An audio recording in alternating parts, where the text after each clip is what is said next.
Hello and welcome back to the Unashamed podcast. Thank you so much for joining us again. We're so excited with all the traction we've been getting with our podcast. Yes, we're so grateful. And today is a very special episode because we're going to talk about what it really means to be unashamed. And today we have Khethiwe. Hi. Thank you so much for having me. Khethiwe, do you kind of want to introduce yourself and tell us like what you do for work? Yeah, I do. So it's a little bit different than maybe most people's job descriptions, but I basically help people, women in particular. I work with men too, but I love women empowerment. So most of my clients are women who I help just heal the blocks and trauma from their past that is in the way of them accessing their full potential in the now. So a lot of my clients tend to be entrepreneurs, or they want to be entrepreneurs, or they want to start a podcast like you both, or they want to write a book, or they want to, have a career that satisfies them and makes them feel like purposeful and of course abundant, but they just have some limiting mindsets. They've got some things from the past that are holding them back, and so I just kind of help them rework their subconscious mind, heal the energy, do some mindset work, and then from there they're able to be free to actually pursue whatever they want.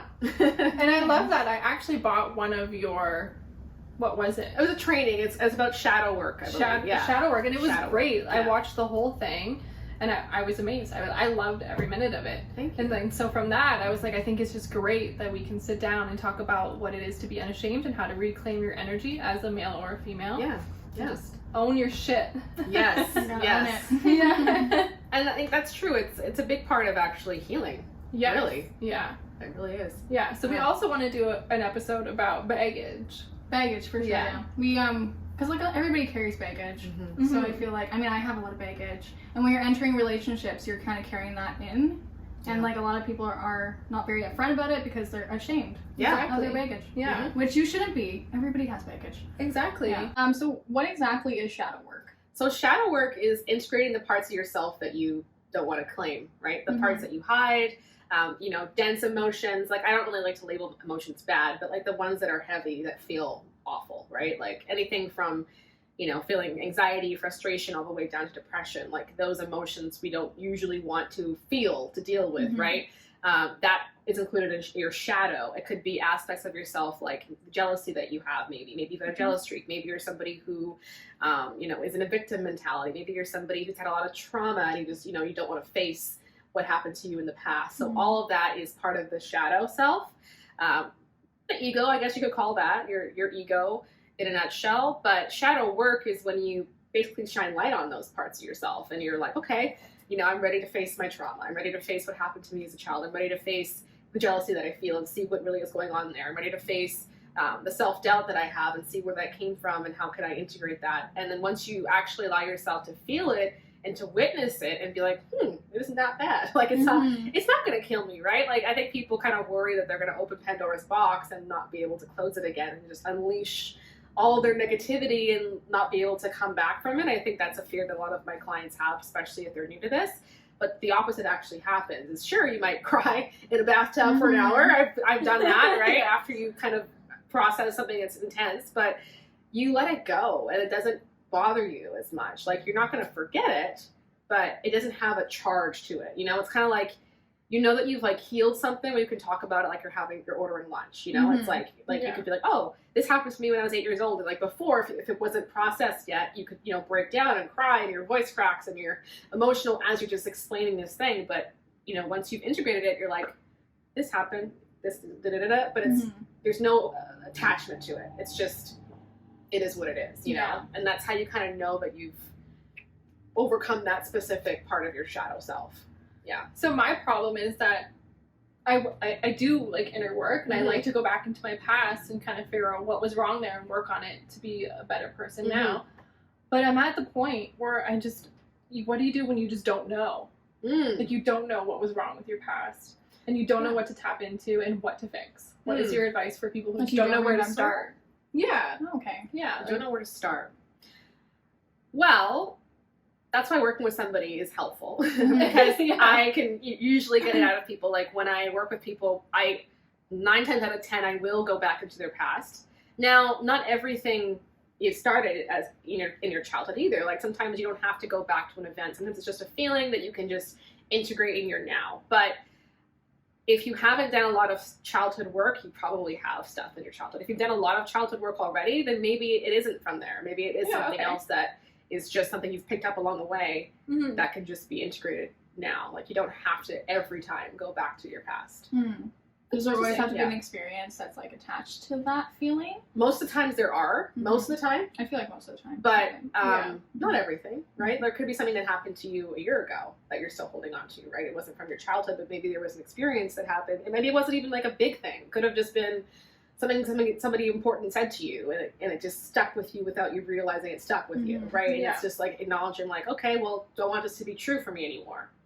Yes or no, right? Like, at the end of the day, it can be simple. It can be like instantaneous. It absolutely can be. But also sometimes it can take a lot longer. It just depends on on where you're at in your own journey and what that specific issue needs to process. Yeah, I love that. Yeah, I feel like I need to do a lot of shadow work. Everyone does. It's like everyone on the planet needs shadow work. Everyone. Oh wow, interesting. Okay. Yeah. Okay. So, our podcast is mainly about being unashamed of the things that we've done and the people that we've been and whatever we've gone through, and kind of just like owning your shit and just moving on and becoming just a better you. So what advice would you give to somebody who wants to be unashamed and just become like their bad bitch self? So the first thing I would ask people to kind of reflect on is like, how comfortable are you being judged? Right? Because that is really what keeps most of us stuck.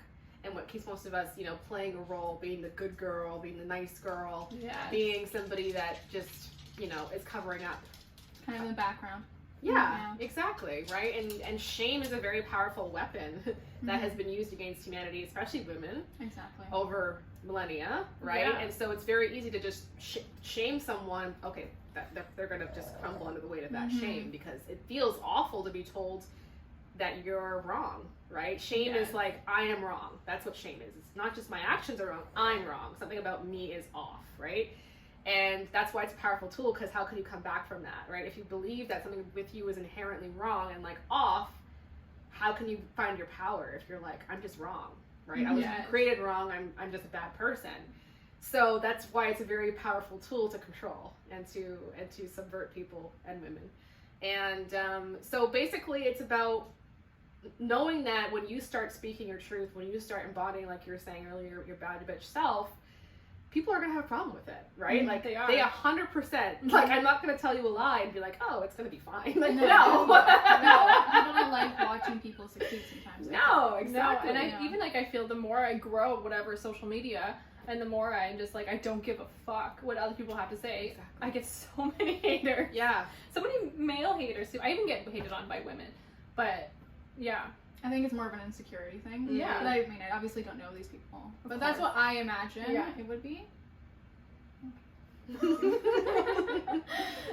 doing some pruning. Yeah. Anyway. Sorry, I interrupted. No, it's okay. No, I mean, that's all I was going to say, I think. Yeah. And half of our listeners are men. So what would you say for the men in this day and age to just like blossom as themselves? Yeah, and men right now are getting a hard time. They are. Right? Really hard time. Men are getting a lot of flack, and like it's tough, right? There's a lot of reckoning being done right now. So I get that it would be very difficult, probably as a man, to feel comfortable speaking your truth in public forums these days, because you're probably very afraid of the feminists coming for your ass, right?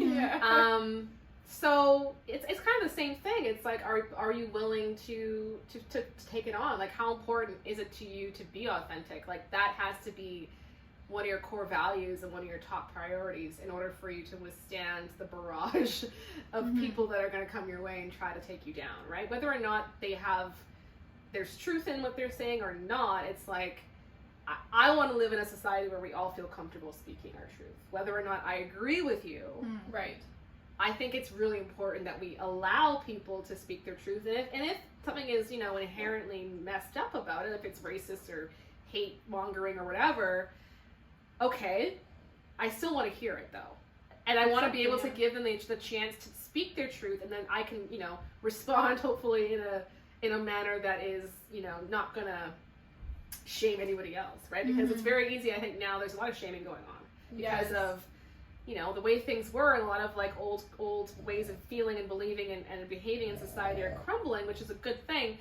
But the flip side of that now is the cancel culture and like the shaming people of like, how dare you think that, how dare you act that way. And that's just the other side of the same coin, I feel like. Yeah, I feel like you can't really say anything nowadays. You have to be so careful. Yeah, very careful. Because, you know, you might do something that might piss somebody off, and they will, they'll come for you. Yeah. Mm-hmm. And I think it's kind of dangerous because then you create, again, people don't feel safe to speak. Mm-hmm. And if you don't feel safe to speak, I don't know, I just feel like a free society, like, we should be like, okay, well, I want to hear from this racist person. I want to hear how you think. I actually do. Yeah. Because I want to know, like, what's going on in the minds of racists and, like, Yeah. why they feel the way that they do. And maybe if I truly understood a racist person, maybe I could offer something to them or to whatever, the collective, that might help transmute that. But I won't know how to approach it if I actually don't know what this person's thinking and feeling or why they feel this way in the first place. You know what I mean? Like, it's just, it's tough. It really is hard. Like, I'm not saying I wouldn't be triggered by somebody saying something hateful, of course, or racist. Go ahead. Yeah, I feel like when it comes to people who are like at work, like, you know, who are more on like the spectrum of like just like being very racist or like sexist, I feel like a lot of people who do end up speaking their minds aren't ashamed. I don't know. You know, like, I feel like those people have, like, no, when it comes to them, they already don't have any shame. No shame, yeah. I mean, I don't know if there's a lot of people you've dealt with who wanted to be able to speak their mind about being racist. But it would be really hard to deal with, like if you had a client like that. Yeah. I feel like that would be a very huge conflict. Yeah. I don't think that people who are racist probably realize they're racist. I don't think so either. Do you know what I mean? No, I don't like, think they so. probably don't even, probably don't identify as I'm a racist. Yeah. But their ideals are Different. in that category, probably, right? Yeah. I don't know. I think it'd be good to talk it out.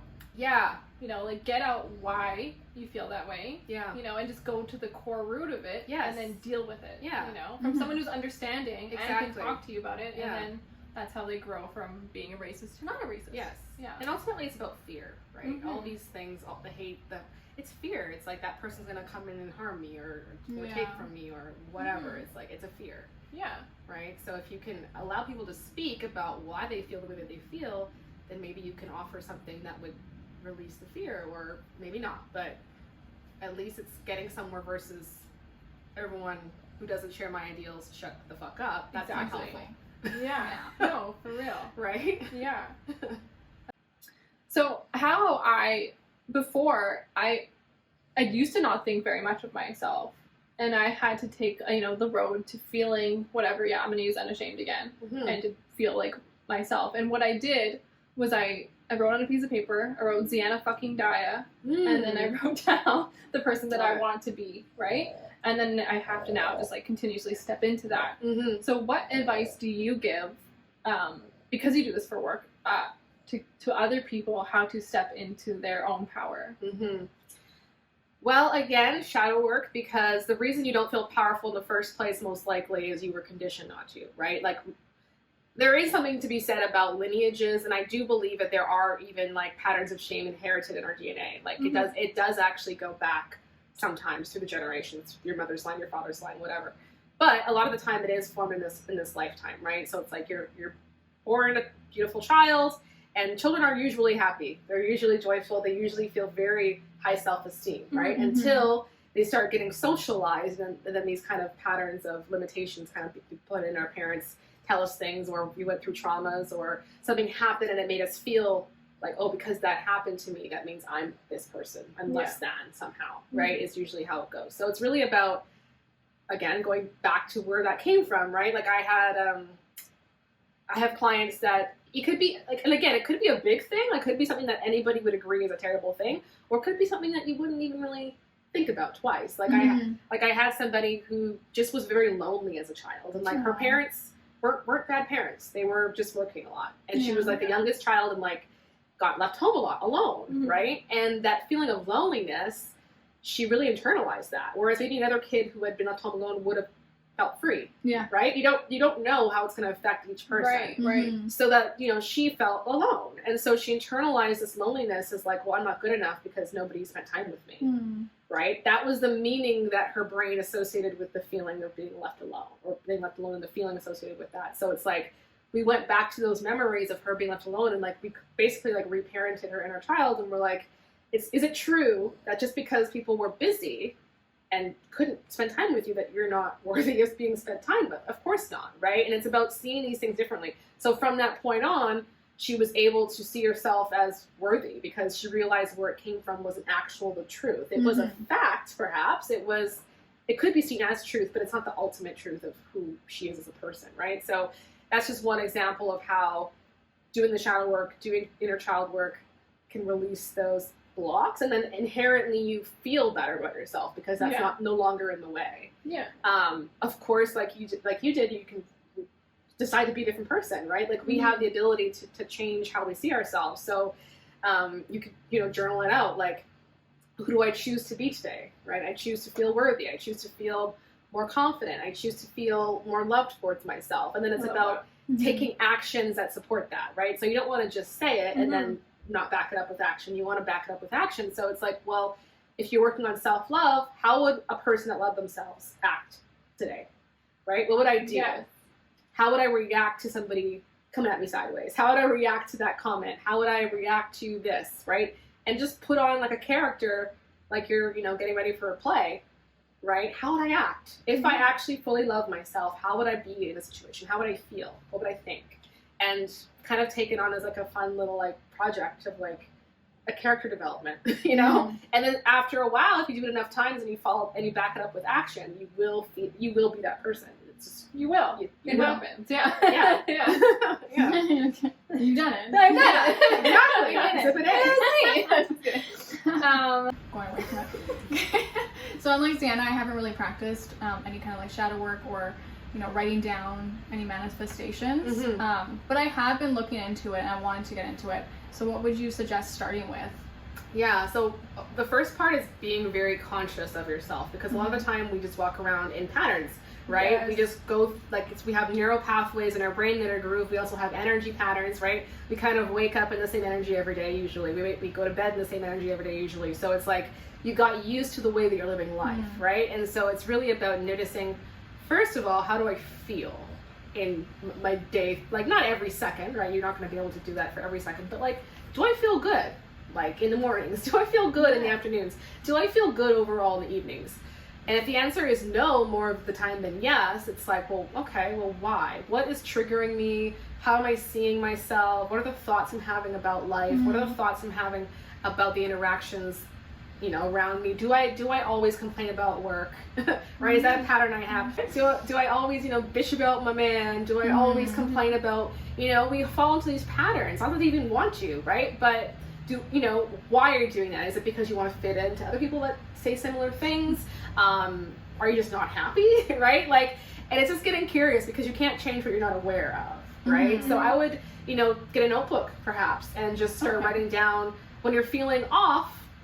Okay, well, what made me feel off? Why do I not feel great right now? Interesting. And just start asking those questions. Then you'll notice patterns, right? And then it's about, okay, so how can I see this differently? Or is this something I actually have to change in my life, right? Like, a lot of the time people kind of go on a healing journey and think it's all going to be sunshine and rainbows and like, my life's just going to be amazing. And it's like, it will, but there's going to be a period of shedding where it's serving you. And a lot of the time people can start the healing journey and their life looks like it's going to shit. Like, literally, it looks from the outside like you might lose your job, your boyfriend might leave you, you might leave your boyfriend, you might lose friends, you might get your car, smashed up, but it's because has that happened?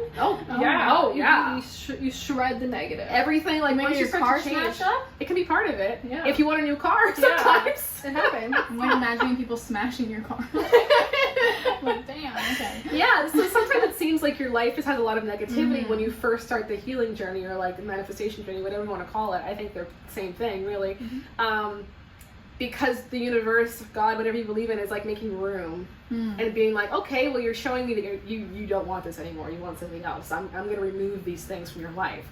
So it's knowing that, and knowing that it's not going to be 100% sunshine and rainbows, but once you cross through that purging stage, yes, you will have the more fulfilling relationships, you will have the better feeling job, you will have the nicer car, nicer apartment, whatever, right? As long as you just ride it out and know that it's a part of the process. I'm trying to think of another like tangible tip. So just, being aware, writing things down. I would strongly recommend everyone start meditating, okay? Meditating, yes. Huge. Love. I mean, I've never meditated before, and I feel like with me, I have so much going on in my head all the time, and I've tried meditating. I just can't turn it off. So, like, what is a tip that you would have for turning So that's the ultimate all thing. the chatter? Because literally every single person says exactly what you said. Yeah. They're like, well, I'm not built for that. It's like, no, the point of meditating is to get to a place where your mind isn't racing. Like, that's the point. Like, if your mind is constantly on the go, which is natural, it's nothing's wrong with that. Like, our minds are built that way, but that's when you meditate more. Like, that's a sign. Like, no, you train the brain. Yeah. So basically, here's a quick meditation. Sit somewhere comfortable on your couch or lay down. Doesn't matter. Make sure you're not going to be disturbed, right? Get a blanket over you because you can get cold when you meditate. So comfy, cozy. You know, you can put on some background music if you want, nature sounds, rain, whatever. You don't have to. But just be aware, like take 3 deep breaths in through your belly and out through your mouth, at least. Just, it starts to bring your nervous system back into homeostasis. So like the deep breathing helps to calm your physical body down. And when your physical body is calm, your mind follows, and vice versa. Like it's like a loop. So if you're feeling like really scatterbrained, calm your body down. Your mind will calm. If you calm your mind, your body will calm. Like it's the same thing. So definitely deep breathing to start, and then just set a timer. Like there's tons of free meditation timers on the App Store. Set a timer for 10 minutes, and then all you do is you just observe your belly breath, or you just observe your mind and your thoughts. The point is not to have no thoughts. The point is to observe your thoughts and be the observer. You're not being like, oh, no thoughts, everyone stay away. Like that's not what you're doing. You're just focusing on your breathing or focusing on the emptiness, in your head. And then when a thought inevitably comes in, you don't attach to it. Because what happens is in our day, we're like, oh, the sky is pink. Then you're like, and blue. Then you're like, oh, and then this happened. And there's a latte over there. And there's a dog over there. And then like you attach to thoughts, and it like creates a spiral. Whereas meditation, you're like, oh, the sky is looking pink with the sunset. Let the thought go. Yeah. Oh, I had a latte today. That was good. Let the thought go. Oh, my boss was a dick today. Let the thought go. That's literally meditating. You can't like really block the thoughts. No. It's just in there. No. Yeah. And what really helps me, if I have thoughts rush to my mind, I'll count. Yes. When I breathe. So I'll breathe in to whatever, 5, and I'll breathe out to 10. Okay. Yeah, like 1, 2, 3, 4, 5, 6, 7, 8, 9, 10. All right.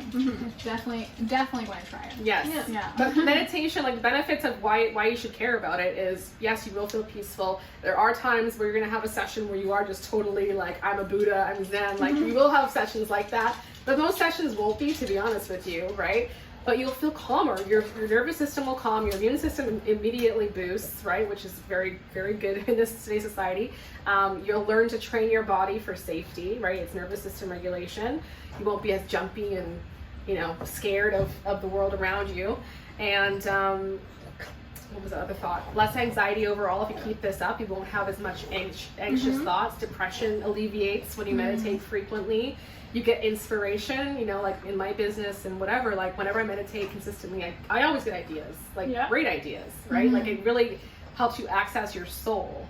And so from that place of that connection, you get entire intuition, you get downloads, you get ideas, it just makes your life better. Like it's hard to kind of put it into words. You just have to try it. It does. It changed my life. Okay. Yeah. Nice. I want to go back to when you said notice your thoughts. Yeah. That is something that really fucking helped me. So I used to think negative and I wouldn't even know it, right? Until I read, I don't remember from who, but watch your thoughts and then change that. Eckhart Tolle, maybe? Maybe him. Yeah. Or Dr. Joe Dispenza. I don't know. Okay, who it yeah. was. One of them. They're both great. But no, that's such a great tip, and I love that you said that, because you're thinking so many things a day, but if you stop and take a step back and kind of observe your thoughts and just stop the negative ones and try to switch it to a positive, it just changes your life in such a great way. It actually reminds me, so my ex-boyfriend, Timmy. Terrible Timmy. Let's Timmy go. is like a psychiatrist. Okay. And so he gave me a book called Mind Over Matter. Okay. And so basically it's a workbook. Oh, cool. And it basically does the same thing, Mhm. where you go through exercises, whether it's for anxiety, depression, anger, and it kind of lists, like, there's a bunch of exercises where you list like a time that you were angry, and like you list the thought that you had, you list like why it made you angry, and you kind of just go from there, and you kind of just keep a pattern of it in like a notebook. I love that. That's really so good. I feel like it's a very, very well practiced thing that's going on that I feel like a lot of people should do but don't. Yeah. Yeah. No, it's a good one. Yeah. That's all I Yeah. have to There's, say. I mean, there's literally a million things you can do, right? Like, what I'm saying isn't like the absolute only way either, right? Mhm. Like, there are so many ways that you I can feel go like about whatever it, works but- for you. Exactly. Yeah. Exactly. That makes sense. Yeah.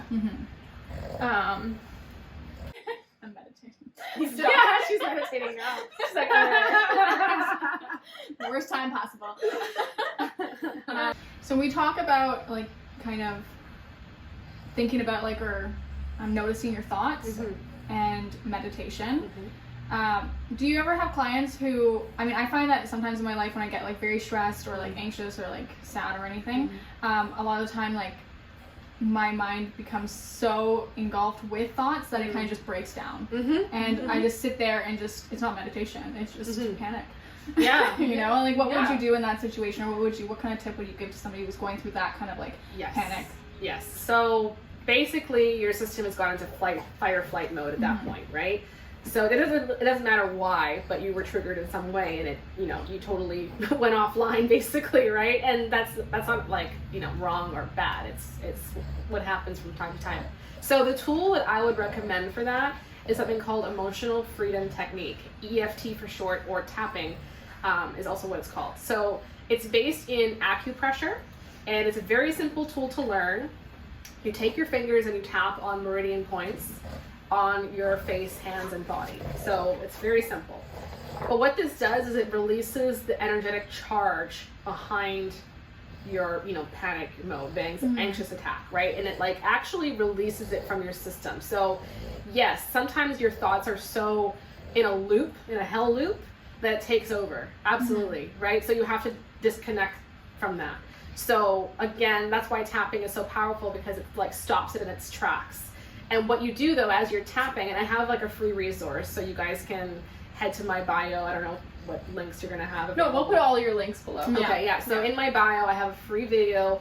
I think it's called EFT 101 on there, like Emotional Freedom Technique, or EFT 101. It's a free video to teach you guys exactly what I'm talking about. And what you do is, so if you were having that moment again, if I was working with you, I would tell you to just describe what you're thinking as you're tapping on these meridian points. And it just brings down your stress levels. It instantly lowers your cortisol levels. Again, it turns on your parasympathetic nervous system, so it tells your body it's safe, you can relax. And what you'll find is the emotional charge will dissipate quite quickly. A lot of my clients do have panic attacks quite frequently. A lot of them that I've worked with, and they've stopped panic attacks by using that. Oh wow! Like stopped it. So they've noticed that it's coming on. You know, you can usually tell. Okay, the breathing, the heart's quickening. I know what's going to happen. I'm going to have a panic attack. And the ones that, and I know it can be hard to remember what tools to use in that moment. But if you're using EFT in your life in general, you will remember to use it, right? So use it in general, and then when you have a panic attack, you'll remember to use it, and it'll 9 times out of 10 it'll stop the panic attack from happening, because it'll just bring you down. That's so cool. I've actually never tried EFT. Oh God, you have and to. that's something I'm definitely going to try. You have to. I use it with almost every client. Yeah, interesting. It's right. incredible. Awesome. Yeah. I love all these tips because we try them out for sure. I got a lot of anxiety and stress going on in my life right now. So. Yes. Yeah. And I like that. It's life. No one's a mess. I mean, I'm not ashamed of it. Yes. Definitely. Yeah. I gotta work on it a few times. Yeah, you know. I'm glad that you guys have. No, I mean, it's a constant work. Yeah. Constant. I almost had a panic attack on Friday. There you go. And I do this work, right? Yeah. Like, I feel like that's like something where like people are what's that word? Misinformed. Misinformed. I think that like a lot of people are misinformed when it comes to like, you know, self-care work or just like taking care of yourself, like they think that, I mean, like something like a course, you know, like anything that you do or like shadow work will just ultimately that's like the end of their problems after they finish. Right. And I feel like yeah. People don't realize that you have to just keep working at it. Yes. Every day. Like, you don't just, I mean, obviously, like when people go to therapy, you know, you don't just go through like a couple of sessions and then it's all gonna be over. Like you're constantly, like there's gonna be constant stress, anxiety, and depression, or like stuff that pop up in your life. Absolutely. You know, unexpectedly. Absolutely. So, yeah. It's just having tools to deal with it. Exactly. Yeah. And it's something that we all deal with, and I feel like a lot of people don't like talking about it because it has like that shameful like feeling. Yeah. But you guys, it's okay to talk about it. Yeah. Deal with your shit. Own it. Own it. I also wanted to portray, you know, an image online, right? That's part of it too. Like a lot of my clients are like, everyone has a great life except for me. And I'm like, no, they don't. No. Like, that's also the thing. Stop comparing yourself. Exactly. Right? I would like I think about it this way. I have an Instagram for my dog, and he looks so happy, and everything looks so fun. And like we look like we're having a great time. Yes. But it's been absolute hell since I got him. Right. Right. And like it's not easy to have a dog. And it looks easy on Instagram, but no, it's not. Be careful. You're like, don't do it. Don't do it. Just kidding. No, I'm For sure. real, right? That's a good example. Exactly. And and then everybody wants to get a dog. They're like, I should get a puppy. And I'm like, don't. I will never get a puppy again. Don't. Yeah.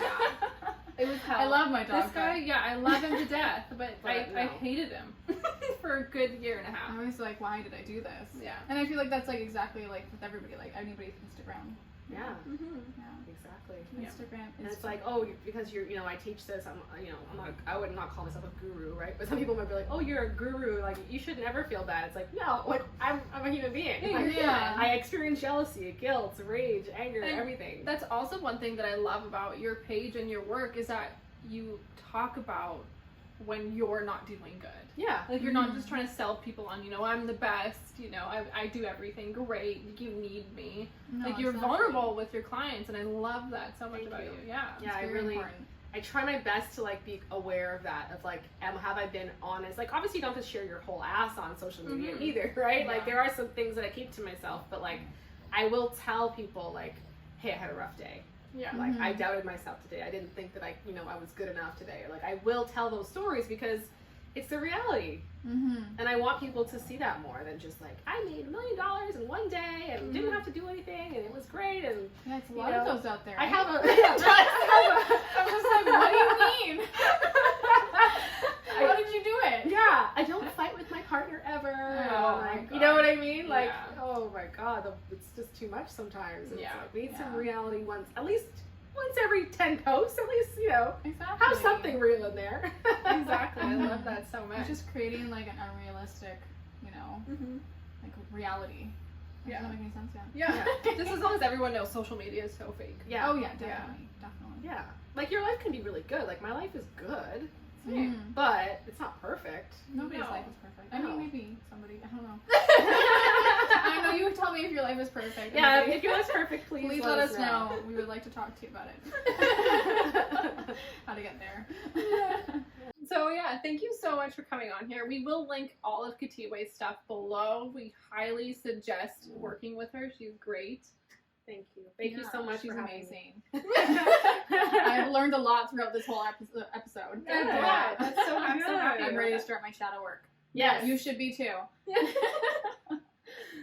Yeah, I'm really excited to be on this podcast. I'm blown away by your success early on. Thank you. And I wish you even more. I know it's just gonna straight to the top for you guys. You know? But yeah, thank you so much. I'm honored to be here, and hopefully I'll be back at some point in the future. Yes, yeah, we are so grateful for you guys. We love you.